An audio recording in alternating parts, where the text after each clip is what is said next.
வணக்கம் மதுமிதாவின் காற்றுவழி நேயர்களே. எழுத்தாளர் லா.ச. ராமாமிர்தம் அவர்கள் எழுதிய குறுநாவல் கல் சிரிக்கிறது. அத்தியாயம் 3. எழுப்பிவிட்டதே புகைப்போக்கி வழியாக தோசை வாசனைதான். நாசி வழி மூளைக்குச் சென்று மூளையிலிருந்து விழிப்புக்குச் சேதி தந்தி பறந்தது. எழுந்திரு எழுந்திரு, வெயிலே வந்தாச்சு. விடிவேளையின் அசத்தல். விழிப்பு வந்ததும் கண்ணை திறவாமல் உடற்சோம்பல் விழிப்போடு ஊடலாடும் சுவாரஸ்யமான கட்டம். கொஞ்ச நேரம் அனுபவிக்கலாம், பிறகு சரிப்படாது. ஆனால் அனுபவிக்கும் வரை சுகம். கல்லில் மாவு விழுந்து புதுசாய் தோசை எழுதியாரது. கம கம கம.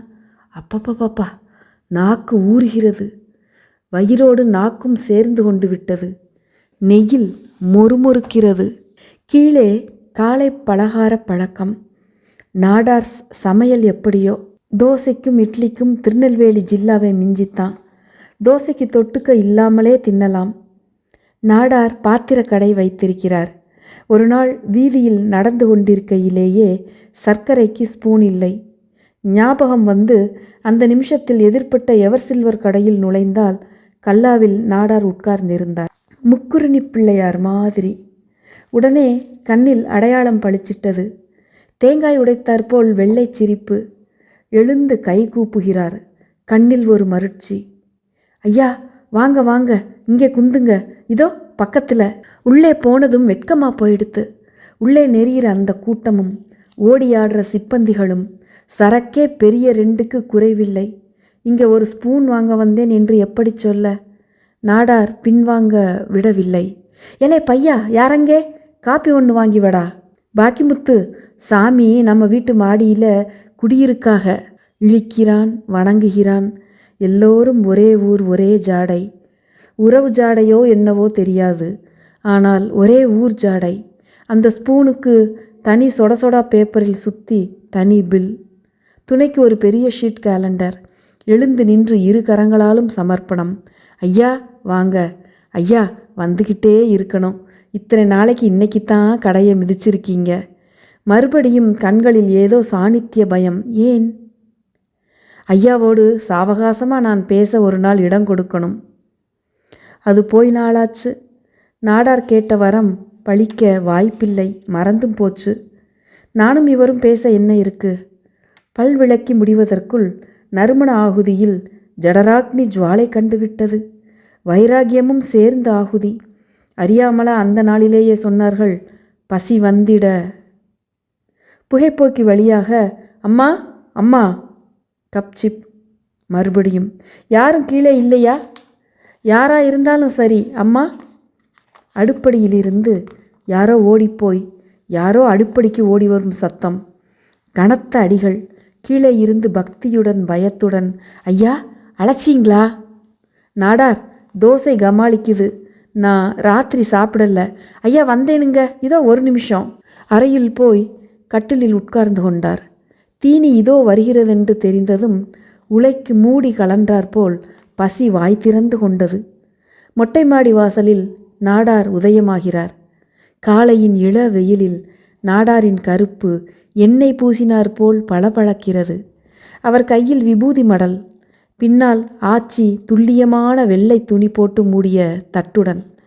விபூதி மடலை கையில் கொடுத்துவிட்டு ஆச்சி ஏனத்தை மேசை மீது வைத்துவிட்டு இருவரும் எனக்கு ஆச்சரியம் தெளிய நேரம் வைக்கவில்லை, தடால் என்று காலில் விழுகிறார்கள். நாடார் முதுகு யானை முகம் போல். நெற்றிமேடு மத்தகத்தோடு ஒட்டும் பிளவு தோன்றுகிறது. உற்சவத்துக்கு முன்னால் போகும் 2 பூதங்கள். பதறி எழுகிறார். என்ன நாடார் இது? ஐயா திருநீர் இடுங்க. அவருக்கு இடுகிறார். அவளுக்கும் இடுங்க. கை பதறுகிறது. பழக்கமில்லை. இடுங்க, எங்கள் பழக்கம். இடுகிறேன். குலை கணத்தில் ஆச்சிக்கு காது அருந்து விடுமோ? நாடார், நான் தோசை கேட்டேன் வாஸ்தவம், பூசை கேட்கவில்லை. ஏதோ நினைப்பு வந்து நாடார் கன்னத்தில் போட்டுக்கொள்கிறார். சரி சரி, நான் தப்பு பண்ணினேன், உறவு கொண்டாடினேன், மாட்டிக்கொண்டேன். ஆச்சி துணியை எடுக்கிறாள். எவர் சில்வர் புத்தம் புதிது. பாம்பே மீல்ஸ் குழித்தட்டு. ஒரு குழியில் சட்னி மேல் நெய் பளபளக்கிறது. ஒரு எவர் சில்வர் பேலா புத்தம் புதிதில் உருளைக்கிழங்கு, கத்தரி, சவ்சவ் எல்லாம் சேர்த்து தளர ஒரு கூட்டு. தட்டில் நடு இடத்தை 4-5 தோசை அளவாய் அடைத்து கொண்டு நடுவில் புள்ளி விழுந்து மெத்து மெத்தென வெளுப்பாக. ஐயா சாப்பிடுங்க, காஃபி தயாராகுது, ஏதாச்சும் வேணும்னா சிம்னியில் கை தட்டுங்க. நாடாரும் அவளும் அவசரமாய் கீழே இறங்கி போகிறார்கள். ஏனோ இந்த பயம்.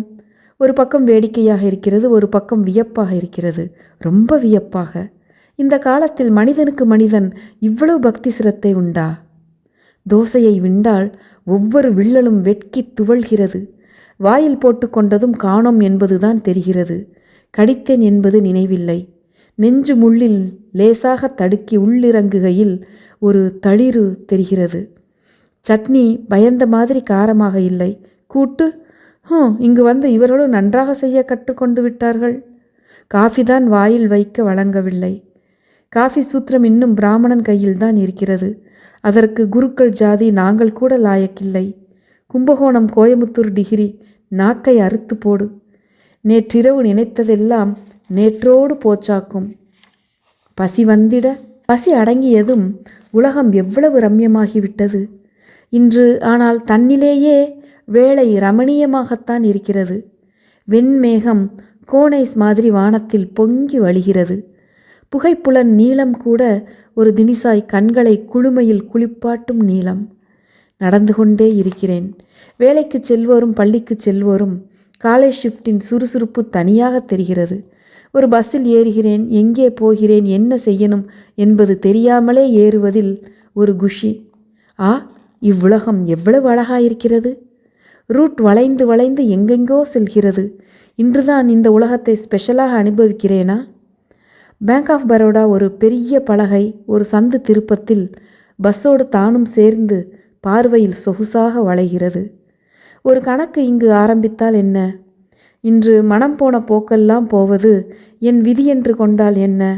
அப்படி இருந்தால்தானே அப்படி தோன்றும். Stopping, hold on. கண்டக்டர் விசிலில் கற்கண்டு தெரிக்கின்றது. இறங்கி பின்னோக்கி வங்கிக்கு நடக்கிறார். கவுண்டர்களே மாறிவிட்டன.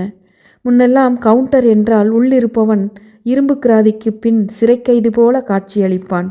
இப்போ கவுண்டர் தலைந்து வெளியில் இருப்பவனும் உள்ளிருப்பவனும் சகஜமாக பேசி வங்கியை புரிந்து கொள்கிறார்களாம். இது மரியாதை வாரம். இது உங்கள் வங்கி.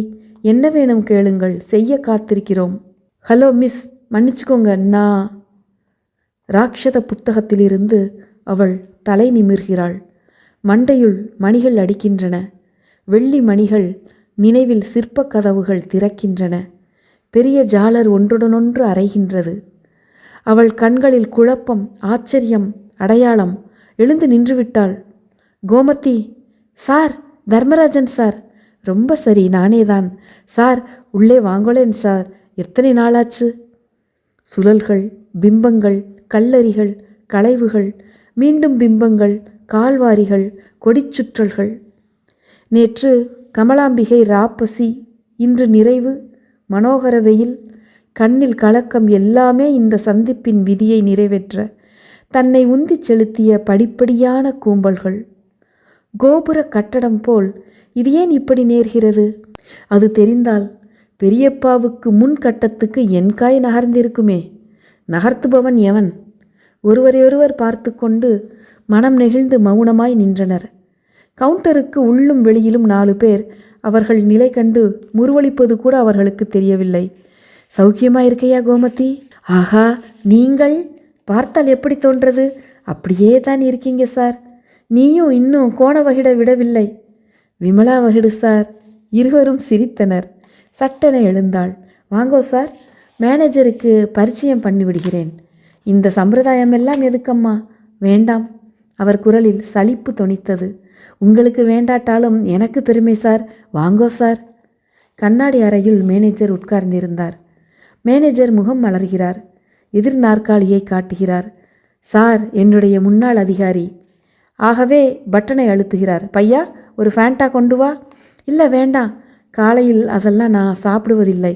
அப்படின்னா என்ன சாப்பிடுவீர்கள்? Coffee, Horlicks? எதுவும் வேணாம், மன்னிச்சிடுங்க. சார், நான் வேலை கற்றுக்கிட்டதே இவர்கிட்ட தான் சார். நான் நம்புறேன். கோமதி கெட்டிக்கார பெண். நீங்க என்னவா இருந்தீர்கள்? அது ஒரு தனியார் வங்கி. இந்த படோடபம் அமர்க்களத்திடையில் அதன் பெயரைச் சொல்லவே கூச்சமாயிருந்தது. கோமதி பைத்தியம். என்னையேன் இப்படியெல்லாம் இழுத்து விடுறாள்? உண்மையில் பெருங்கோபமாக வரவழைத்து பார்த்தாலும் அவள் மேல் பார்வை சாய்ந்தவுடனேயே பிசுபிசுத்து போய்விடுகிறது. பீத்து பிடுங்கிற்று. அவசரமாக எழுந்தார். இனியும் உங்கள் நேரத்தை எடுத்துக்கொள்ள விரும்பவில்லை. ஒரு தயவு. கோமதிக்கு நீங்கள் 2 மணி நேர பெர்மிஷன் தர முடியுமா? எனக்கு கேட்க உரிமை கிடையாது. என்னவோ வாயில் வந்துவிட்டது. என்னை பொறுத்து கொள்ளுங்கள். மேனேஜரின் மோனச்சிரிப்பில் புளிப்பு தெரிந்தது. எந்த அதிகாரிக்கு சிப்பந்திக்கு லீவு, அதுவும் 3ஆம் மனிதன் கேட்டால் பிடிக்கும்? ஆமாம், அவள் அப்படி விரும்பினாள் என்று அவளை பார்த்து முனகினார். நீங்க தயவு வைத்தால் நாங்கள் பல வருஷங்களுக்கு பின் இப்பத்தான் அகஸ்மாத்தாய் சந்திக்கிறோம். முன்னால் அவர், பின்னால் அவள் தன் பையை தோளில் மாட்டிக்கொண்டு பேங்கின் ஹாலை விட்டு வேகமாக வெளியேறுகையில் ஒரு சிலர் அவர்களை வியப்புடன் நோக்கினர். சில பார்வை ஏளனம். இத்தனை கவனத்துக்கு ஆளாவதே ரொம்பவும் கூச்சமாயிருந்தது. ஆனால் என்ன செய்ய முடிகிறது? இருவரும் பேசக்கூட இல்லை. எங்கே போகிறோம் என்று கூட தெரியாமல் நடந்து கொண்டிருந்தனர். ஒரு குளிர்சாதன ஹோட்டல் தென்பட்டது. காஃபி சாப்பிடுவோமா சார்? ஆஹா! குடும்பம் ஒரு தடுப்பு அறைக்குள் நுழைந்து அமர்ந்தனர். வேறு யாரும் இல்லை. அவர்கள் இருவர் மட்டும்தான். சர்வர் இருவர் எதிரிலும் வைத்துவிட்டு சென்ற காஃபியிலிருந்து ஆவி நறுமணத்துடன் கிளம்பிற்று. கோமதி, சௌக்கியமாயிருக்கியா? புன்முறுவலுடன் தலையை ஆட்டினாள். கோமதி, உன்னை பார்த்து 10 வருடங்கள் ஆகியிருக்குமா? ஏன், மேலேயே ஆகியிருக்கும். நீங்கள் பேங்கை விட்டு போய் 2 வருஷங்களுக்கு அப்புறம் எனக்கு கல்யாணம். அதற்கு 2 வருஷம் கழித்து பிரசாந்த் பிறந்தான். ஆகவே 12 வருஷங்கள். ஆனால் கழுத்தில் சரடு மட்டும்தான் தொங்கிற்று. வேறு நகைகள் காணோம். இப்போது கனத்த நகைகள் ஃபேஷன் இல்லை. நாசுக்காக மெல்லியதாய் செயின். உன் எசமானர் என்ன செய்கிறார்? இன்சூரன்ஸில் இருக்கிறார் சார். இன்னி ராத்திரி சாப்பிட வாங்களேன். அவரையும் சந்திக்கலாம். அவகாசமாய் பேசலாம். யோசனை. விலாசம் கொடேன். தன் பையில் ஏதோ கடிதாசை தேடி ஏதோ ரொக்கச்சீட்டு பின்புறத்தில் எழுதி தந்தாள். சார், உங்களுக்கு என்ன பிடிக்கும்? உனக்குத்தான் தெரியுமே, வத்தக்குழம்பு, சுட்டப்பளம். இருவரும் சிரித்தனர். சார், உங்கள் பல்லை நம்பவே முடியவில்லையே. பொய்ப்பல் மாதிரி அவ்வளவு வரிசையா, முத்தா, வெள்ளையா. என்னை அவமானப்படுத்தாத. பல்லை விரலில் இறுக பிடித்து ஆட்டி காட்டினார்.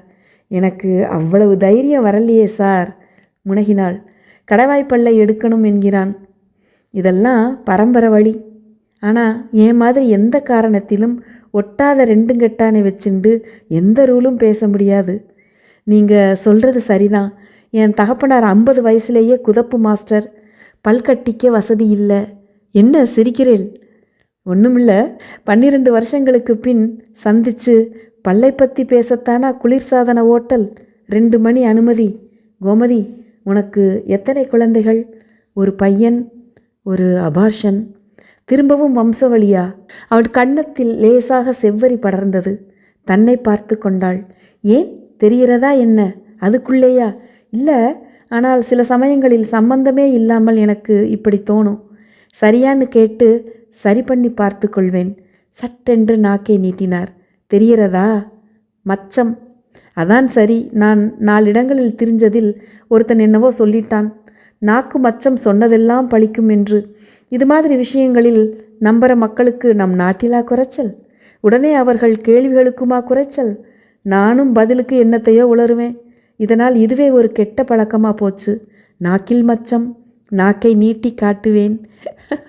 வாய்விட்டு சிரித்தாள். சார், மது என்ன பண்ணுறாள்? எங்கே இருக்கா? மாமி சௌக்கியமா? யாருக்கு தெரியும்? அவளுக்கு தூக்கி வாரி போட்டது. அப்படின்னா? அவர் தோள்கள் தூக்கி தாழ்ந்தன. காத்திருந்தாள். பதில் வரவில்லை. வருவதாயில்லை.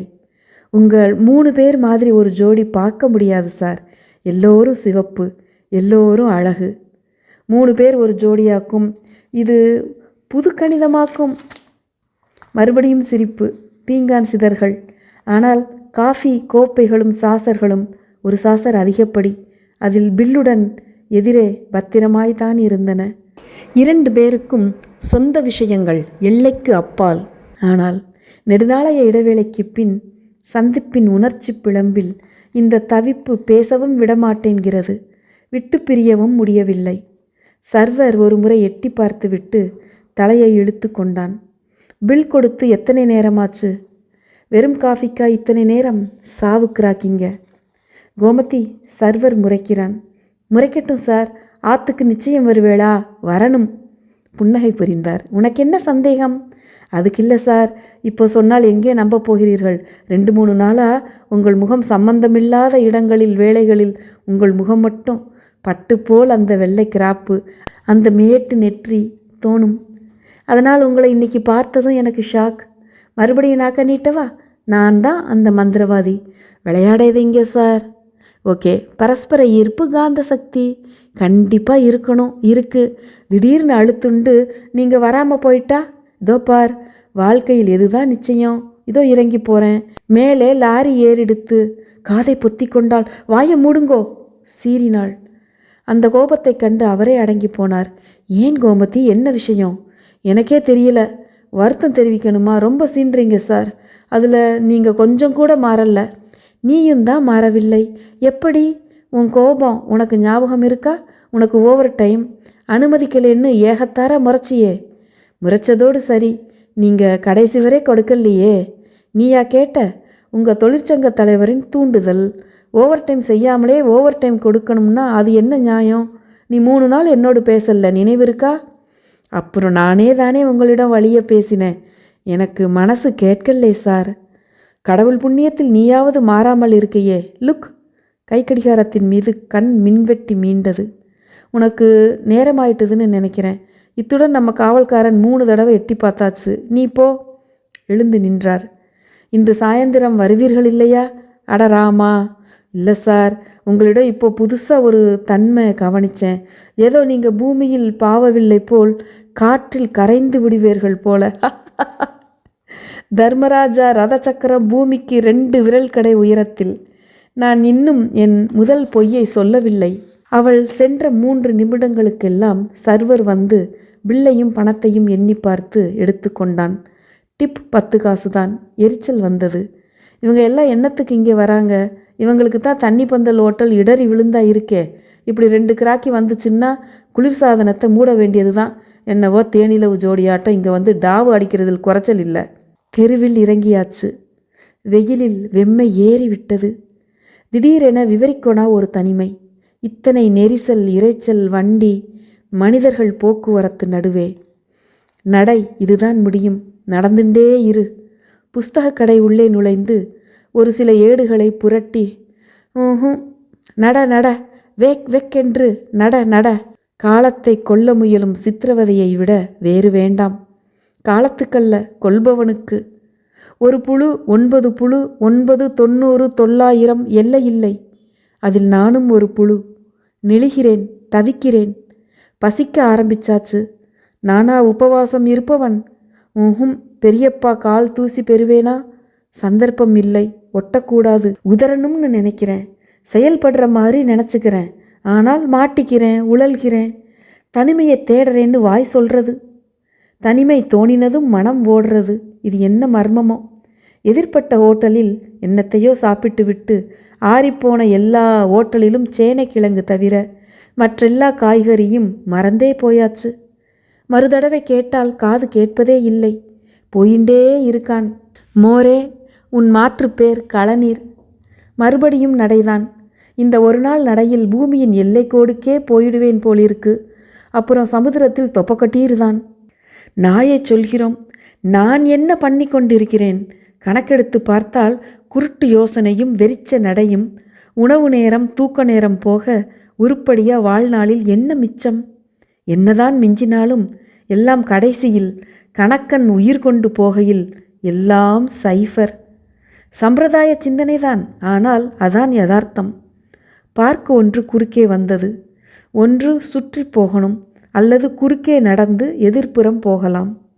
உள்ளே போனதும் ஆட்கொண்ட குளிர்காற்று. ஒரு கல் பெஞ்சில் உட்கார வைத்து பிறகு ஆளை பெஞ்சின் மேல் சாய்த்தது. பரவாயில்லையே இங்கு. பச்சை சிறகை கோதிக்கொள்வது போல் மனதை கோதி கொஞ்சம் அடைக்கலாம். மரங்களின் கிளைகளும் இலைகளும் மேலே கலக்கையில் தரையில் ஒளிப்புள்ளி வைத்த கோலக்கட்டுகள் உயிரோடு அசைந்தன. சாய்ந்த வெயிலில் லேசு மஞ்சள் வானத்தை இலைப்பச்சை தடுக்கு முடைந்து அடக்க முயன்றது. மாலைக்காற்று கிளம்பிவிட்டது. கண் செருகிற்று. வண்டி போக்குவரத்து சத்தங்கள் அலை சுருண்டு மங்கி தூர ஓய்ந்தன. இதுவரை நான் நேரத்தோடு போராடிய நேரம் இப்போது என் உடலையே ஒரு பாத்திரமாய், தான் ஒரு நீல படிகமாய், பானமாய் நிறைந்து, ஆனால் ஒரு சொட்டு கூட கீழே வழியாமல் விளிம்பு தழும்புகிறது. தூக்கத்துக்கும் விழிப்புக்கும் இதுதான் இடைவிளிம்போ? தூங்காமல் தூங்கி சுகம் பெறுவதை காலம் பாடினவர் என்ன அர்த்தம் கண்டாரோ? அதன் கோடி இதுதானோ? என்ன சுகம், என்ன சுகம்! தூக்கம் விழிப்புள் நழுவுகையில், விழிப்பு தூக்கத்துள் நழுவுகையில் எதனின்று எது? அந்த அரைக்கண் மரண சுகத்தை, உடலினின்று பிரக்ஞையின் விடுதலையை ஏதோ காற்றில் சுழன்று சுழன்று மார்மேல் இறங்கி விழிப்பு வெடுக்கென்று பிராணனை மீண்டும் உள்ளுக்கு இழுத்து விட்டது. முடிவுகள், முடிவுகள், விடிவுகள், விடிவுகள், முடிவுகளே விடிவுகள். வாய் என்னத்தையோ உளறிக்கொண்டே எழுந்து உட்கார்ந்தார். மார்பிலிருந்து ஒரு இலை விழுந்தது. இதுவா சமயத்தில் உயிரை இப்படி வகுக்கிறது? கைக்கடிகாரத்தில் மணி 4:30. அட, இங்கேயே தினம் வந்து இந்த வேளைக்கு படுக்கலாம் போலிருக்கே. ஜிப்பா பையில் எதேச்சியாக நுழைந்த கை துணுக்குற்று நின்று துளாவிற்று. பெஞ்சடியில் விழுந்திருக்குமா? தன்னையே ஏமாற்றிக் கொள்ளும் ஆசையில் இன்னும் பரவலாக தேடினதில் ஒரு பூந்தொட்டியில் பர்ஸ் கிடந்தது. காலியாக, சர்வ பழசு. அடித்தவனுக்கு எடுத்து போக வெட்கம். அவ்வளவு கந்தல். ராசி என்று காப்பாத்தின அதன் மகிமை இன்றோடு ஓய்ந்தது. அதை எடுத்தவன் கைக்கடிகாரத்தை ஏன் விட்டான்? அவிழ்க்கும்போது விழித்து கொள்வேன் என்று பயமா? கழுத்தை நெரிக்காமல் விட்டானே, அந்த மட்டும் புண்ணியவான். உனக்கு வந்தனமப்பா. நானாக இன்று இதுவரை நடந்தது போக என் திரும்பு வழியை நீ நடக்க வைத்து விட்டாய். இது கடவுள் அடிக்கிற ஜோக். மேம்பாலத்தடியில் கொத்தாய் ஒடுங்கிய 10 வீடுகள் நடுவில் அவள் கொடுத்த விலாசத்தை கண்டுபிடித்து கதவை தட்டும் வேளைக்கு நன்றாக இருட்டுவிட்டது. வந்துட்டீங்களா சார், உள்ளே வாங்கோளேன். அப்படி வேலை புழுக்கத்தில் அவள் முகத்தில் எண்ணெய் கசிந்தது. அது அவளுக்கு நன்றாயிருந்தது. சில பேர் எப்படியோ, அவர்களிடம் ஏற்கனவே அசைக்க முடியாதபடி விழுந்திருக்கும் நம் நல்லெண்ணமும் காரணமோ என்னமோ. அவர்களே தாயான பிறகும் கூட அவர்களிடம் ஒரு மழலைத்தனம் மிளிர்கிறது. பிடித்தவர்களுக்கு பிடிக்கும், பிடிக்காதவர் பற்றி நமக்கு கவலை இல்லை. இந்த நாளில் வாடகைக்கு விடும் இடத்தில் ஒரு சதுர அங்குலம் கூட வீணாவதில்லை. வீட்டுக்காரனுக்கு எல்லாம் பணம். தாழ்வாரம் என்று சொல்வதா, நடைபாதை என்பதா? அதை அளவெடுத்து அடைத்தாற்போல் ஒரு சோஃபா செட், மாதத்தவணை திட்டம். மேலே ஒரு மின்விசிறி விசையாக சுற்றிற்று. சதா சர்வகாலம் சுத்தின்றிருக்க வேண்டியதுதான். இல்லாட்டா கொசு அப்படியே அப்பிவிடும். இந்த இடத்துக்கு 200 ரூபாய் வாடகை. இப்போ காலி பண்ணினால் அடுத்து வருபவனுக்கு 250 ரூபாய். முன்பசிக்கு கொஞ்சம் நொறுக்கு தீனி. சிரித்து கொண்டே கோமதி ஒரு கையில் சின்ன எவர்சில்வர் தட்டும் மறு கையில் தம்ளரில் ஜலத்துடனும் உள்ளிருந்து வந்தாள். நேற்று காராசேவ் பண்ணினேன். அவரை சில வினாடிகள் கவனித்து கொண்டிருந்தவள் புன்னகை புரிந்தாள். நிஜமாவே சார், நீங்கள் ஒரு நாசுக்கான மனிதன். உங்களை பற்றிய ஒவ்வொரு விஷயமும். மேலே வார்த்தை கிடைக்காமல் கை விரித்தாள். இதுபோல் நாசுக்காக இருக்கணும்னு எனக்கு எவ்வளவு ஆசை தெரியுமா? நீ ஒன்று சாப்பிடு.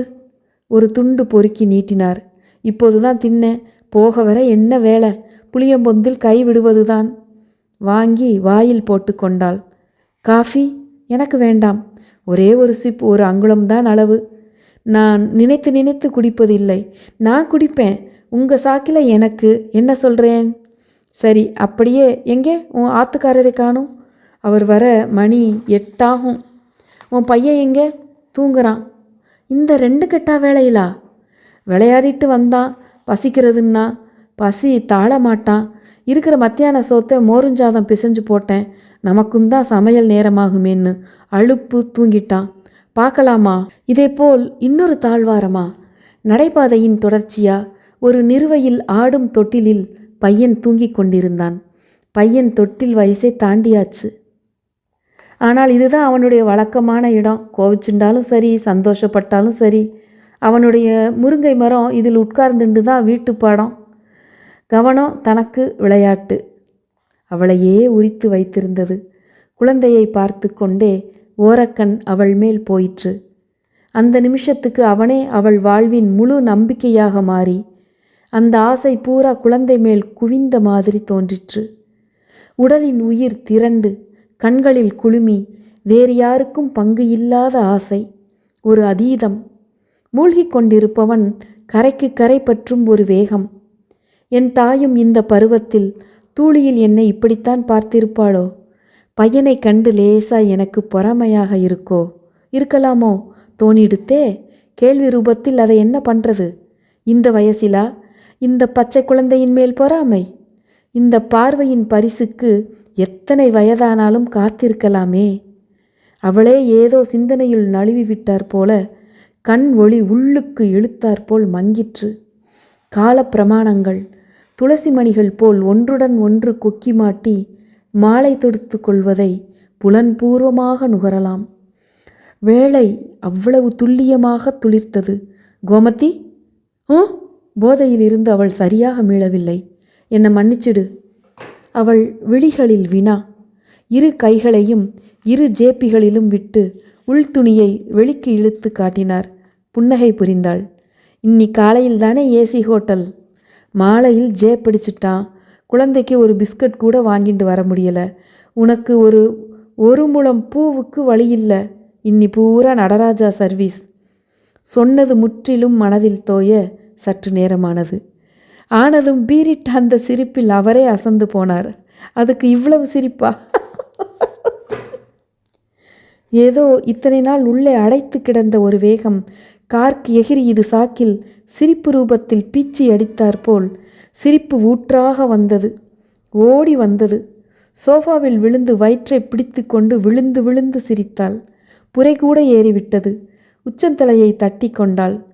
ஹிஸ்டீரியா, பொம்மநாட்டிகள் வினோதமான பிராணிகள். மன்னிச்சுக்கோங்கோ. இல்லை இல்லை, மன்னிக்க வேண்டாம். அலை ஓய்கிற மாதிரி தோன்றிய சின்னங்கள் மறைந்து மறுபடியும் சிரிப்பு. கண்ணை துடைத்து கொண்டாள். இல்லை, நீங்கள் அப்படி ஜேபியை உள்பக்கத்தை வெளியே இழுத்துட்டு நின்னப்போ எனக்கு எப்போவோ சார்லி சாப்ளின் மார்னிங் ஷோ ஞாபகம் வந்துடுத்து. ப்ரெஷர் குக்கரின் நீண்ட உஷ் சீரல் உள்ளிருந்து வந்தது. அவளை அவர் சமையலறைக்கு தொடர்ந்தார். என்ன சமையல்? சாம்பார். என்ன முகத்தை சுளிக்கிறேன்? சாம்பார் பிடிக்காதா? காலையிலே சொன்னேனே, எனக்கு பிடிச்சது உனக்கு தெரியுமேன்னு. உனக்கு தெரியாதா? வத்த குழம்பு தானே. என்ன சார், இருந்திருந்து இத்தனை வருஷம் கழித்து வந்திருக்கேள், ஒரு சாம்பார் கூட இல்லாமலா? அதனால் என்ன, வத்தல் குழம்பையும் வச்சால் போச்சு. இதென்ன குடித்தனமா தடித்தனமா? வீடா ஓட்டலா? ஒன்று செய், பருப்பை ரசத்தில் போட்டு விடு. அதுவும் ஐடியாதான். வத்த குழம்பு, பருப்பு ரசம், உருளை, மசாலா கறி. ஜிப்பாவை கலற்றி எறிந்ததில் குறிப்பார்த்தாற்போல் அது சோஃபாவில் போய் விழுந்தது. என்ன சார், நான் சமைக்க போகிறேன். வாட்? குத்துக்கள் மாதிரி புடவை உடுத்துண்டு வீட்டுக்கு பொம்மநாட்டியா நிற்கிறேன். நீங்கள் என்ன சமைக்க வரது, அதுவும் சாப்பிட வந்த இடத்தில்? ப்ளீஸ், நான் சமைத்தால் உனக்கு ஆகாதா? ஆச்சார குறைவாக மடி செஞ்சு மாமியார அலமாரியில் பூட்டி வச்சிருக்கியா? போதுமே ஏன் ஆச்சாரம், பின்ன என்ன? என்னை இஷ்டத்துக்கு விடு. நான் சமையல் பண்ணி நீ சாப்பிடணுன்னு எனக்கு ஆசையாக இருக்குன்னு வச்சுக்க. ஏன்? எனக்கு என்னவோ மாதிரி இருக்குது சார். ப்ளீஸ். அப்போ எனக்கு என்ன தான் வேலை? அடுப்பங்கரையில் வேலை தானா? இல்லை, சுற்று காரியம் எல்லாம் உன்னது தான். முதலில் உப்பு, புளி, மிளகாய் எங்கே இருக்குதுன்னு நீ தானே எடுத்து கொடுக்கணும். குழம்பு வைக்க கல் சட்டியோ மண் சட்டியோ இருக்கா? குக்கரை கீழே இறக்கிடலான்னு நினைக்கிறேன். இழுப்பச்சட்டி எங்கே? காரியங்கள் அவைகளின் போக்கில் இதற்கு பின் இது என்று அதனதன் வரிசை கிரமத்தில் விழுந்த பின் படிமானமாகிவிட்டது. உருளைக்கிழங்கை துண்டம் போட்டுக்கொண்டே, இதெல்லாம் எப்போ கத்துண்டேள்? உங்களுக்கு கைவாசம் இருக்கு சார். காயிற போதே குழம்பு மனம் கூரையை தூக்குறதே.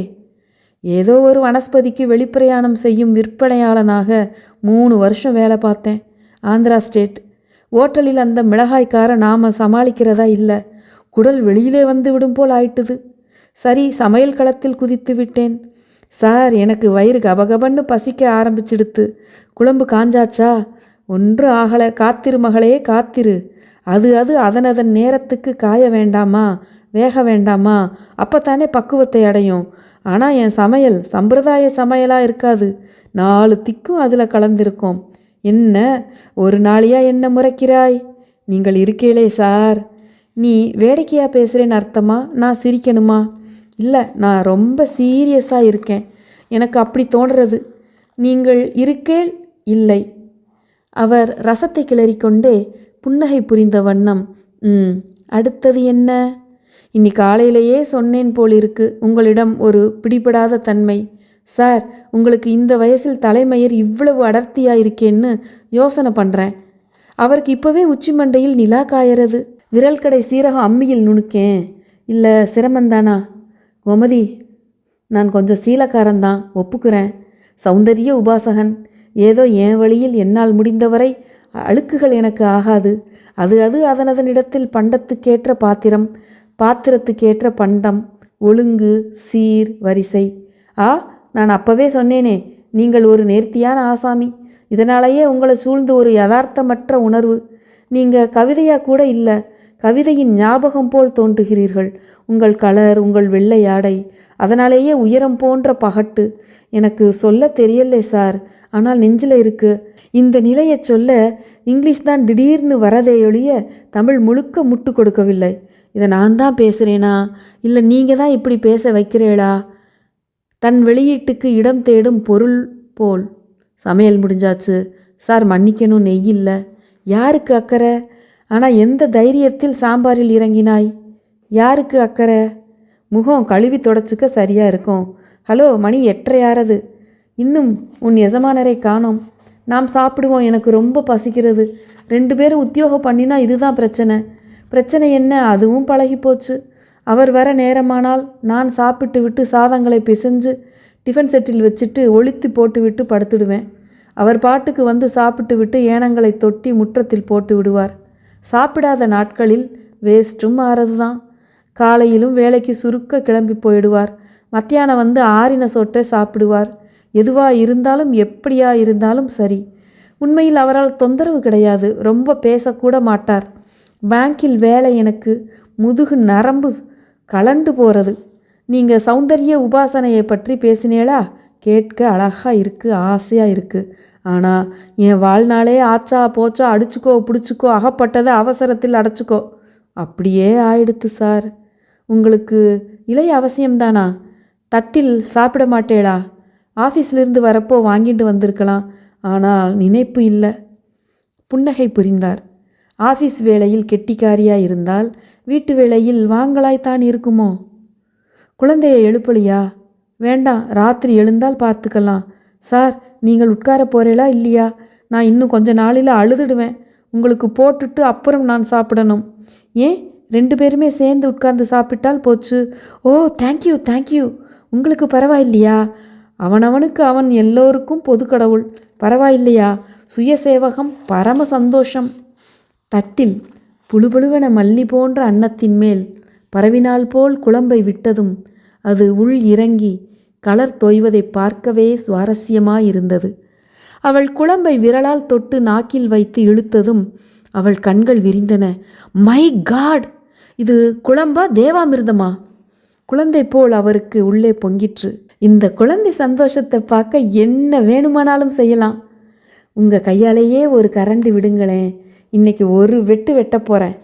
அவருக்கு தொண்டை லேசாய் கம்மிற்று. குசத்தி, டோன்ட் கேர். குசத்தியோ குரத்தியோ என்ன வேணுமானாலும் சொல்லிக்கோங்கோ.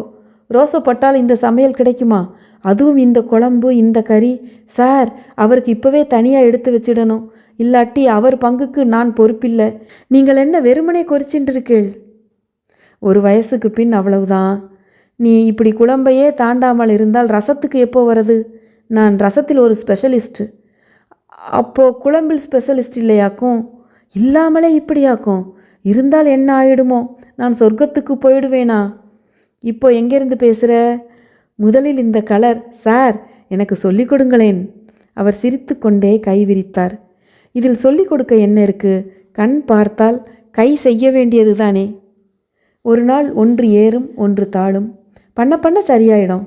அப்புறம் என்ன தூக்கி அடிச்சிடுவ. பெருமூச்செறிந்தாள். அதெல்லாம் முடியாது.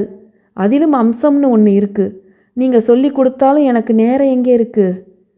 ஓ, ஏப்பங்கூட வந்துடுத்து, மானம் போச்சு. அவளுக்கு கண் தழும்பிற்று. இது மாதிரி நான் எப்பவுமே சாப்பிட்டதில்லை.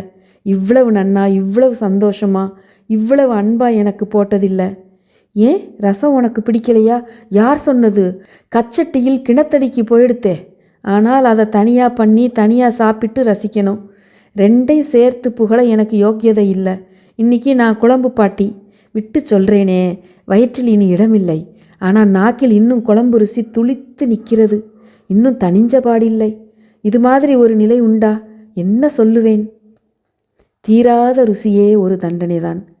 நீ இவ்வளவு தூரம் அனுபவித்து சாப்பிடுவேன்னா இன்னும் 2 நாள் இங்கேயே தங்கி என் கைவரிசையை காண்பிக்கலான்னு சொல்லு. கண் சிமிட்டினார். 2 நாள் என்ன? வீட்டுக்கு பெரியவாளா நீங்கள் நிரந்தரமாக எங்களோடையே இருந்துட்டா எங்களுக்கு பூரண சம்மதம்தான். சமைச்சு போடுறதுக்காக அல்ல, போட்டதற்காக அல்ல, வீட்டுக்கு காவலாக இருப்பேள் என்பதற்காக அல்ல, எங்கள் குழந்தைக்கு தோழனாக இருப்பேள் என்பதற்காக அல்ல, உங்களுக்காகவே. இல்லை, எங்களுக்காகவே.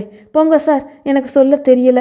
என் வீட்டுக்காரர் இந்த விஷயத்திலெல்லாம் நல்லவர், ஆட்சேபிக்கவே மாட்டார். அடுக்குள் வேலை ஒரு வழியாக முடிந்தது. இருவரும் எதிரெதிராக சோஃபா நாற்காலியில் உட்கார்ந்தார்கள். எப்படி சார் இவ்வளவு வேலையை செஞ்சுட்டு சோர்வில்லாமல் இருக்கேள்? நான் என்ன செஞ்சேன்? அதிகாரம் பண்ணிண்டு அடுப்பில் ஏற்றி இறக்கினேன். செஞ்சதெல்லாம் நீதான். இதென்ன புகழுரை, இகழ்ச்சி அணியா? இல்லை இல்லை, சுற்றுக்காரியம் வேடிக்கை இல்லை, தெரியுமோன்னோ? சார், நீங்கள் பேங்கிலேயே தொடர்ந்து இருந்திருக்கலாம். இப்போ ஒரு நல்ல நிலைக்கு வந்திருப்பேள். பெரிய பாங்கிற்கு தாவி இருக்கலாம். அதெல்லாம் ஏன் இஷ்டமா உன் இஷ்டமா? சகடக்கால் ஜாதகம். அப்படி இருந்திருக்கலாமோ, இப்படி செஞ்சிருக்கலாமோ என்கிற வருத்தங்கள் என் சுபாவத்திலேயே கிடையாது. வருத்தம் தெரியாத மனிதன். நீங்கள் அன்னைக்கு என்னை பரீட்சை பண்ணி வேலைக்கு எடுத்துட்ட ஏன் நல்ல காலம் இன்னும் கை கொடுத்துட்டுருக்கு. இல்லை இல்லை, நீ வேலையில் பலே, தெரியுமோன்னோ? தாட்சண்யமே இல்லை. உன் சுருக்கொழுத்து வேகம் மட்டானாலும் உன் எழுத்துக்கூட்டல் ரொம்ப நல்லா இருந்தது. இங்கிலீஷ் அறிவு இருந்தது. நமக்கும் பந்தங்கள் வளர்ந்தன. உனக்கு ஒரு பாப்பா முகம், தெரியுமோன்னோ? கொல கொல கண்ணே என்றாள். இப்போ கூட தேடினால் பழைய அடையாளங்கள் கொஞ்சம் கொஞ்சம் கிடைக்கும். அந்த கன்னத்து குழுப்பானில் கொஞ்சம் மொன்னை மூக்கில், கோண வகிடில், இல்லை விமலா வகிடு. நீ சிரிக்கிறப்போ உன் கண்ணுக்குள் ஆழத்தில் மகிழ்ச்சியின் பொங்கலில் அவள் முகம் ஒளி வீசிற்று. உங்களுக்கு தெரியுமா சார், அப்போவே நம்மை பற்றி சுத்துப்பட்டாலும் கதை கட்ட பார்த்தாங்க. அப்பாவும் பொண்ணும் எப்படி இளையறாங்க பார்த்தியான்னு. எனக்கு தெரியாதா என்ன? நல்ல வேளை அத்தோடு விட்டாங்களே. அதுவும் உங்கள் யூனியன் லீடர் கொஞ்சம் கூடவே பண்ண பார்த்தான். நம்ம 2 பேர் மேஜையும் பக்கத்தில் இருக்கக்கூடாது, உன் மேஜையை கொஞ்சம் பின்னுக்கு தள்ளியாகணும்னு அடம் பிடிச்சு அப்போ அவன் கொடி கட்டி பறந்த நாள். ஜெயிக்கவும் ஜெயிச்சிட்டான். நான் அப்போ வெறும் செக்ஷன் ஆஃபீஸர் தானே. அந்த மேனேஜருக்கு நரம்பில்லை. நான் லெட்டர் டிக்டேட் பண்ணுற மாதிரி உன் பக்கமாக சாஞ்சு உன் பிராவுக்குள் எட்டி பார்ப்பேனாம். இப்போ நினச்சா கூட ஆத்திரம் வர்றது. அவர் முகம் குங்கும பிளம்பாகிவிட்டது. நானும் கொலகொல கண்ணேன்னு இருப்பேன் என்று சிரித்தாள். அவர் சிரிக்கவில்லை, பொறுமினார். எது எது வைக்கிறோமோ அதெல்லாம் இப்போ நார்மல். எது நார்மலோ அதன் மேல் சந்தேக பார்வை. எல்லாம் தலைகீழ் பாடம். உனக்கும் எனக்கும் வயது வித்தியாசம் என்ன? உறவே இல்லை. அப்பா பெண் உணர்ச்சி நம்மிடையில் இருக்கக்கூடாதா? மனிதன் ஆதரவை எப்படி எப்படியோ தேடுகிறான். அதற்குள் இந்த சமுதாயத்துக்கு என்ன எரிச்சல்? அவருக்கு மூச்சு திணறிற்று. மதுவையும் மாமியையும் பற்றி பேச மாட்டேன் என்கிறார். அவர் பேசாதவரை நான் என்னத்தை கேட்க முடியும்? சொல்வதற்கு மேல் உள்ளே வச்சுண்டு அவத்தைப்படறார். ஆளை பார்த்தாலே ஏதோ ஒரு தினிசில் பயமா இருக்கு. என்ன ஆறுதல் சொல்வேன்? சமாதானமாக பேசுகிறவா பேசிட்டு போறா. நாம் என்ன செய்ய முடியும்? ஊர்வாயை மூட முடியாது. எல்லாம் ஆன கதை போன கதை. சொன்னவாளும் சிரிச்சவாளும் இப்போ எங்கெங்கே சிதறி கிடக்காளோ. புதுசாக புனையணும்னா அத்தனை பேரும் மறுபடியும் ஒன்று சேர்ந்தாகணும். அதெல்லாம் ஒன்றுமில்ல. இதுக்கெல்லாம் வாரிசு முளைச்சுண்டே இருக்கும். மணி 10 ஆச்சு. உன் வீட்டுக்காரரை காணோம். அவரை பார்க்காமல் அவள் சுவரை பார்த்து கொண்டே இன்னைக்கு இனிமேல் வரமாட்டார் என்றாள். அவர் திடுக்கிட்டார். என்ன சொல்கிற? அவள் பொட்டென்று உடைந்து போனாள். அவர் சரியா இல்லை. சரியா இல்லைன்னா என்ன அர்த்தம்? திடீரென வேஷம் களைந்தார் போல் அனாதையாக அவள் அழுகையில் அவளை தொட்டு அவள் தலையை தன் தோள் மேல் சார்த்தி கொண்டு அவள் கண்ணீரை துடைத்து கை கால்கள் சொன்னபடி கேட்கவில்லை என்பது ஓரளவு உண்மையானாலும் ஒரே ஒரு சமயம் இருவரும் அவரவர் யோசனையில் அமிழ்ந்து வேகமாக எதிரும் புதிருமாய் வருகையில் மோதிக்கொண்டார்கள். நல்லவேளை ஒருவனும் அருகில் இல்லை. இருந்தால் பெரிய முடிச்சாய் போட்டிருப்பான்கள். அவர் உடல் கூசிப்போனார். மேலே ஆபீஸ் அலுவல்கள் அவர்களிடையே நடந்து கொண்டிருந்தன. பிறகு தனக்கே மனசு கேட்கவில்லை. 2 நிமிஷம் இருவருக்கும் தற்செயலாக தனிமை கிடைத்ததும், கோமதி, என்னை மன்னிச்சிடு. அவள் வியப்புடன் உண்மையில் புரியாமலே நிமிர்ந்தாள். உன்மேல் அப்படி இடிச்சுக்க நேர்ந்ததுக்கு அடே அப்பா, என்னவோ ஏதோன்னு பார்த்தேன். நான் அதை பற்றி நினைக்கக்கூட இல்லை. இது என்ன? அவளுடைய பெருந்தன்மையா இல்லை வெகுளியா? கல்மிஷம் நாடகம் எல்லாம் என் மனசில்தானா?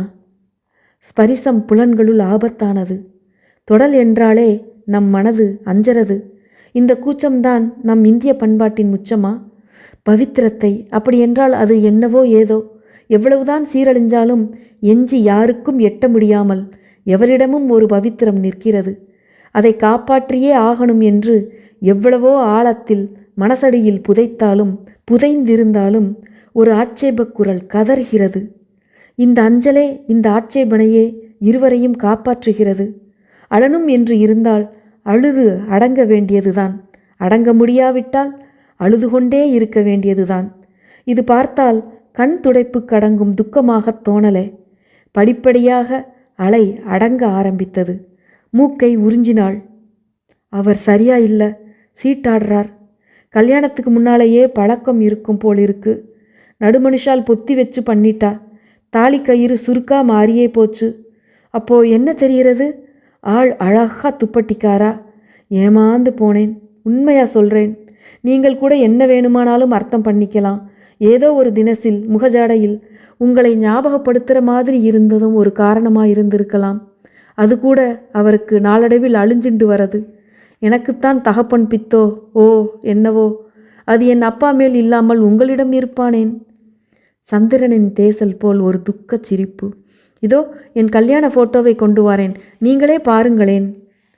அப்படி ஒன்றும் பெரிய ஒற்றுமை சொல்ல இல்லை. ஆனால் இல்லாமலும் இல்லை. ஒருவேளை அந்த உதடுகளின் வார்ப்பில், மோவாய் குழியில், கண்களின் பழுப்பில் இருக்கலாமோ என்னவோ. இந்த கண்களில் ஒரு மழுப்பல் தெரிந்தது. எது எப்படி இருந்தால் என்ன, தோற்றுப்போன வாழ்க்கை இருவருக்கும் தான். அவன் மேலும் ஆத்திரம் அவருக்கு வரவில்லை. மாட்ட வைத்து விடுகிறோம். மழைக்காக கட்டிடத்தில் ஒதுங்குகிறோம். எதிர்பாராத விதமாக கட்டிடம் தலைமேல் விழுந்து விட்டால் யார் மேல் குற்றம்? ஏன் தெரிந்து ஒதுங்கவில்லை என்று கேட்கிற லட்சணம்தான். அவர் சம்பாதனையும் குறைவில்லை. ஆனால் இருவருடையதும் சேர்ந்தும் போதவில்லை.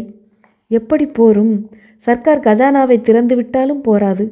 பெரிய இடத்தில் சம்பந்தம் பண்ணி இருக்கிறீர்கள். சாபமடி கோமதி, உனக்கு விமோச்சனம் எப்படி? நான் இங்கு ஏன் வந்தேன்? கடன் தொல்லை தாங்க முடியவில்லை. இங்கேதான் என்று இல்லை. மாரியம்மன் விழாவில் எலுமிச்சம்பழம் குத்திண்ட மாதிரி அருந்து தொங்கறது. அவர் சம்பளத்தை கண்ணில் கூட காட்டினதில்லை. ஒரு பக்கம் அடைச்சுண்டே வருவேன், பொத்தல் கூடை. இன்னொரு இடத்தில் பிச்சுக்கும். இதுவும் ஒரு பிழைப்பான்னு நடந்துண்டு தான் இருக்கு. யாரும் செத்து போயிடல. ஒன்று பிறந்து வளர்ந்தாச்சு, இன்னொன்று பிறக்க போகிறது. அம்மா கல்லு கல்லா பூட்டி அனுப்பிச்சு அவள் நகையில் வச்சது போக மிச்சம் இதுதான். மஞ்சள் கயிறை வெளியில் எடுத்து ஆட்டினாள். ஆரம்ப அதிர்ச்சி நாளடைவில் மாறும் தன்னிறக்கத்தில் நேரும். தராசின் பாராபட்சத்தில் இந்த குளறுபடியில் யார் பங்கு எவ்வளவு என்று நிர்ணயிப்பது? நிர்ணயிக்க நான் யார்? நிர்ணயித்தாலும் அதனால் ஆகிற காரியம் என்ன? ஓயாத கதை. யாரும் கலற்றிக்க முடியவே முடியாது. இதுவும் நம் பண்பாடுதான். ஆனால் முறிச்சுண்டு போறவாளும் இருக்கா, என் பொண்டாட்டி மாதிரி. பெண்டாட்டி ஏது? மதுவின் தாயார். இருவரும் சற்று நேரம் அவரவர் சிந்தனையில் ஆழ்ந்திருந்தனர். கோமதி, உனக்கு எவ்வளவு கடன் இருக்கும்? 5000. என்ன? ஆமாம், அத்தனையும் என் பேரில். வேணும்னு தான் வச்சுட்டு இருக்கேன். என்னைக்கேனும் ஒரு நாள் ஒரு நல்ல காலம் வந்து, எனக்கே சிரிப்பாய்தான் வரது, நல்ல காலம் வந்து ஒரு நாள் மீட்க மாட்டேனா என்கிற சபலம்தான். நம்பிக்கைக்கு பூட்டு கிடையாது. அவர் பேரில் இருந்தால் நகையெல்லாம் இத்தனை நாளைக்கு விற்றாகி இருக்கும். கண்ணில் காட்டி இருக்க மாட்டார். சார், நான் உங்களை கேட்கணும். இத்தனை நாளா இந்த மனுஷன் சீட்டு ஆடிண்டு இருக்கானே, ஒரு தடவை கூட ஜெயிச்சிருக்க மாட்டானா? எப்பவும் தோல்விதானா? அப்படி ஒரு ஆட்டம் உண்டா என்ன? அப்படியானால் அந்த ஆட்டத்தில் என்ன ஆர்வம் இருக்க முடியும்? அட அசடே, அவர் ஜெயிச்சதெல்லாம் உன்னிடம் சொல்லுவாரா? ஒன்று தெரிஞ்சுக்கோ, எல்ஐசி எம்பளம் போல் இவர்கள் ஆசை சுடரை பொத்தி காப்பாற்றுவதே ஜெயிப்பு தோற்பு என்கிற 2 கைகள்தான். ஜெயிச்சால் அடுத்த தடவை இதுக்கு மேல் ஜெயிக்க மாட்டோமா? தோற்றால் அடுத்த தடவையாவது ஜெயிக்க மாட்டோமா? என்றைக்கும் நம்பிக்கையே விடாத. காண்பது தோற்பு, ஆனால் நினைப்பது ஜெயிப்பு. இவர்கள் நம்பிக்கைக்கு அழிவும் கிடையாது, சலிப்பும் கிடையாது. ஆசை அழியா சுடராக எரிந்து கொண்டிருக்கும், மனிதனை அழித்து கொண்டிருக்கும். நகையை பேங்க்கில் தானே வச்சிருக்க? எங்கள் பேங்க்கில் நகை மேலே கொடுக்கறதில்ல. அப்படியே பேங்க்கு கொடுக்கும் ரேட் எங்களுக்கு பத்துமா? ஒரு சேட் கிட்ட வச்சிருக்கு, அதுக்கே ஏகப்பட்ட சிபாரிசு. அவன் நகை மேல் பிஸ்னஸ் பண்ணல, அவன் பண்ணுறது எம்ப்ராய்டரி பிஸ்னஸ். கொடுத்தாலும் ரொம்ப தெரிஞ்சவாளுக்கு தாட்சண்யத்து மேலே யாருக்கும் தெரியாமல் பிஸ்னஸ் பண்ணுறதுன்னா லைசன்ஸ் வாங்கணுமாமே. போனால் போகிறதுன்னு கொடுத்துருக்கிற மாதிரி அர்த்தம். வாங்குறது என்னவோ 2.5% வட்டி தான், வெளியில் 3. சேட்டுக்கிட்ட மாட்டின்டாச்சா? நீ மீள போகிறேங்கிற எண்ணம் உனக்கு இன்னும் இருக்கா? கையை விரித்தாள். யார் கண்டது? நான் தான் சொன்னேனே, நம்பிக்கைக்கு பூட்டு கிடையாது. என்னைக்காவது நமக்கு நல்ல காலம் வந்து அவர் மனம் திருந்தி விடிவு காண மாட்டோமான்னு ஆசைதான். நிறைவேறத்தான் போகிறதா இல்லை அந்த எண்ணத்தோடையே மடிஞ்சு தான் போயிடுவேனா? சரி, யார் இந்த சேட்? யாரோ மணக்சந்த் சர்க்காராம். மணக்சந்த் கேட்ட பேரா இருக்கே, அதுவும் சமீபத்தில். பெல்ஸ் ரோடா? ஆமாம் சார், உங்களுக்கு தெரியுமா? தெரியாது, தெரிஞ்சுக்கணும். எழுந்திருந்தார். சரி கோமதி, போய் வரேன். இத்தனை நாளைக்கு மேலையா? என்ன சார், பைத்தியம் பிடிச்சிருக்கா? இங்கேயே படுத்துட்டுட்டு காலையில் சாப்பிட்டு விட்டு போகலாம். இல்லை குழந்தை, நான் வரேன். ஏன் ஏன் ஏன்? உன் ஆத்துக்காரர் கூட இல்லை. இங்கிருந்து நான் இன்னைக்குத்தான் வந்து ராத்தங்கணுமா? எனக்கே நன்னா இல்லை. சரியா போச்சு, நீங்கள் தான் இப்போ பயப்படுறேள். அவர் அப்படிப்பட்ட ஆசாமி இல்லை. கோமதி, உன்னை நான் ஒன்று கேட்க போகிறேன். உன் மனசை நீ நன்னா சோதிச்சு பதில் சொல்லணும். உண்மையில் உனக்கு விடுவு இருக்குன்னு நீ நம்புறையா? அவள் கை கூப்பினாள். அழுகை மறுபடியும் பீரிட்டு கொண்டு வந்தது. இப்படி என்னை நிறுத்தி வச்சு கேட்டால் என்ன பண்ணுவேன்? ஆமாம், நிறுத்தி வச்சு தான் கேட்குறேன். கேட்கணுன்னு தான் கேட்குறேன். உன் உண்மையை நேர்முகமாக பார். உன் மேல் உனக்கு நம்பிக்கை இருந்தால் பதில் சொல், இல்லாட்டா வேண்டாம். கண்ணீரை கன்னத்திலிருந்து வழித்தெறிந்தாள். அவள் குரல் தீர்மானம் கொண்டது, திடம் கொண்டது. இந்த ரீதியில் நம்பிக்கை இல்லதான். அப்படியானால் அவர் இல்லாமல் நீ வாழ சித்தமாயிருக்கியா? உள்ளித்தாள்.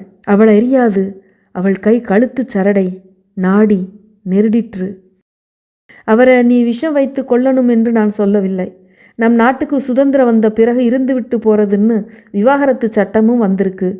அது இல்லாமலே தாலி நிழலிலும் அக்கிரமங்கள் நடக்குது. நீ விவாகரத்து பண்ணிட்டு மறுவிவாகம் பண்ணிக்கணும்னு கூட நான் சொல்லலை. ஆனால் உன் குழந்தையின் விடிமோட்சத்துக்கேனு நீ அவரை பிரிஞ்சு வாழ வேண்டியது தான். இல்லையேல் தன் சுழலில் உங்கள் எல்லாரையும் அவன் இழுத்துடுவான். உனக்கு உன் உத்தியோகம் இருக்கு, உன் குழந்தையாச்சு. தனி வாழ்க்கை பெரிய கஷ்டம் இல்லை. இது முழுக்க அறிவார்த்தமான கேள்வி. இது நாளைக்கே நடக்கப் போகிற காரியமும் இல்லை. இன்னி ராத்திரி 3 மணிக்கு அவர் வந்து கதவை தட்டினால் நீ திறக்காமல் இருக்க போறதில்லை. தர்மராஜன் சார் சொன்னாரேன்னு. ஆனால் இதில் உன் மனோநிலை என்ன? நின்று கொண்டிருந்தவள் சோபாவில் சாய்ந்தாள். கால் விட்டு போச்சு பாவம். முகத்தில் அந்த போராட்டத்தை பார்க்க பரிதாபமாயிருந்தது. இருந்தாலும் உண்மையை உண்மையாக தேடுகிறாள். புருவங்களில் ஒரு காம்பீரியம் சிறகு விரித்தது.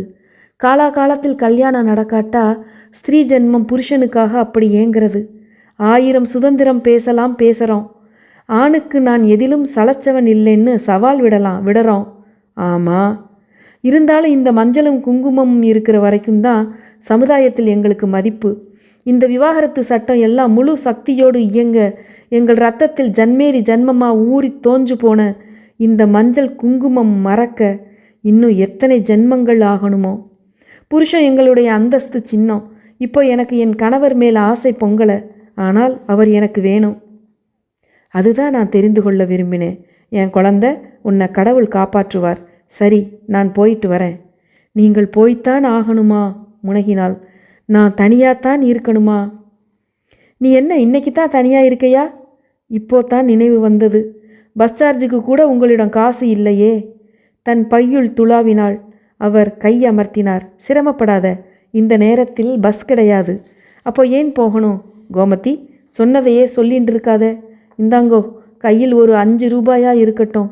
போகிற வழியில் ஒரு நெஞ்சு வலிச்சா ஒரு சோடா குடிக்கணும்னா சோடா கடை இந்த நேரத்துக்கு இருந்தால்தானே. Good night. மறுபடியும் எப்போ நாம் சந்திக்கிறது சார்? இன்று காலை வராப்போல் வந்தேள். நீங்கள் வந்தது எனக்கு எவ்வளவு பெரிசு, எவ்வளவு தைரியம் தெரியுமா? இதோ உடனே போகணுங்கிறேள். இந்த நேரத்துக்கு என்னை வழியனுப்ப நீ வாசலுக்கு வர வேண்டாம், வாசலில் நிற்க வேண்டாம். உளவறிஞ்சவன் எவனாவது உள்ளே புகுந்துட போகிறான். கடவுள் துணை இருப்பார். அவர் தெருவில் இறங்கிவிட்டார். திருப்பத்தில் திரும்பி பார்த்தார். அவள் வாசலில் நின்று கொண்டிருந்தாள். அத்தியாயம் 3 நிறைவு பெற்றது. அத்தியாயம் 4 சந்திப்போம். நன்றி, வணக்கம். உங்கள் மதுமிதா.